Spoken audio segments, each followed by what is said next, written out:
Shalom family, Most High in Christ bless you all. It's this Jasmine, House of Happy and Wannakin, back with another YDOS trivia. The topic of today's trivia will be about an up and coming high holy day, which I pray we're all excited and ready to get our feast on for, which is the Feast of New Moon. What scripture states, blow up the trumpet in the new moon, in the time appointed on our solemn feast day?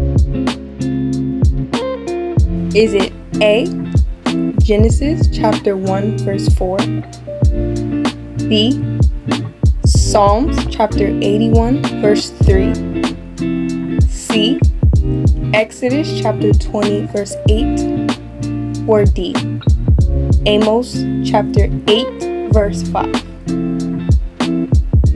If you said that the answer is B, you are correct, which is Psalms chapter 81 verse 3. If you got that correct, all praises to the Most High. If you didn't, here is the scripture for you to read. Psalms chapter 81 verse 3, which is stating that the new moon was given to us from the Most High as a solemn feast day.